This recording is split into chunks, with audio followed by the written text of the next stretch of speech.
ప్రకాశం జిల్లా ఒంగోలు వైసీపీ ఆఫీసులో ఆ పార్టీ జిల్లా అధ్యక్షుడు బూచేపల్లి శివప్రసాద్ రెడ్డి ఆధ్వర్యంలో మాజీ సీఎం జగన్ బర్త్డే వేడుకలు జరిగాయి.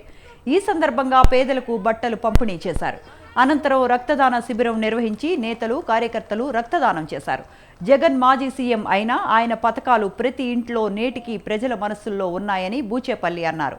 భవిష్యత్తులో జగన్ని మళ్లీ సీఎం చేసేందుకు ప్రజలు సిద్ధంగా ఉన్నారన్నారు.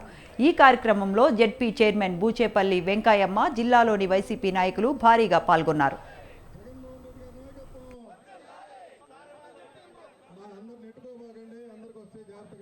ప్రకాశం జిల్లాలో ప్రతి నియోజకవర్గంలో ప్రజలందరూ కలిసి ప్రజానాయకుడు, ప్రజల కోసం అందుబాటులో ఉండి ప్రజల కోసం పోరాటం చేసే వ్యక్తి మా ప్రీతమ నాయకులు వైఎస్ జగన్మోహన్ గారి పుట్టినరోజు సందర్భంగా ఈరోజు ఒంగోలులో చుండూరు రవి గారి ఆధ్వర్యంలో, చెవిరెడ్డి భాస్కర్ ఆధ్వర్యంలో ఈరోజు బ్లడ్ డొనేషన్ క్యాంపు, అదేవిధంగా సుమారుగా 5,000 మంది మహిళలందరికీ బట్టల పంపిణీ కార్యక్రమం జగన్మోహన్ గారు పుట్టినరోజు చేస్తున్నాము.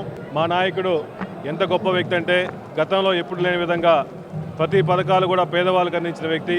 ప్రతి ఇంట్లో కూడా ఆయన చేసిన పథకాలు ఇప్పుడు ఎక్స్సీఎం అయినప్పుడు కూడా మర్చిపోకుండా ఆయన చేసిన పథకాలని పేదవాళ్ళకు అందుతున్నాయి. కాబట్టి మా నాయకుడు మళ్ళా రావాలి, ఈ రాష్ట్రానికి జగన్మోహన్ ముఖ్యమంత్రి అయితే రాష్ట్రం మొత్తం బాగుంటుందని చెప్పేసి ప్రతి ఒక్కరు కోరుకున్నారు. కాబట్టి ఇటువంటి మంచి వ్యక్తి ఇట్లానే 100 సంవత్సరాలు ఇదే విధంగా పుట్టినరోజు వేడుకలు చేసుకోవాలని చెప్పి మనస్ఫూర్తిగా కోరుకుంటూ, ప్రతి నియోజకవర్గంలో, ప్రతి మండలంలో, ప్రతి పల్లెలోనే కాకుండా ప్రపంచంలో ఉన్నటువంటి 16 దేశాలలో ఉన్నటువంటి తెలుగువారు ఈరోజు జగనన్న జన్మదినాన్ని ఒక పర్వదినంలా ఘనంగా జరుపుకుంటున్నారు. నిజంగా గర్విస్తున్నాం. 16 దేశాలలో ఉన్నటువంటి తెలుగువారు జగనన్న జన్మదినాన్ని ఈరోజు జరుపుకోవడం.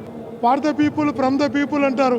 ప్రజల కొరకు పుట్టినవాడు, ప్రజల కోసం పుట్టినవాడు, ప్రజల నుంచి పుట్టినవాడు జగన్మోహన్ రెడ్డి గారు. అందుకే ప్రజలందరూ కూడా తన నాయకుడి జన్మదినాన్ని తమ జన్మదినంలా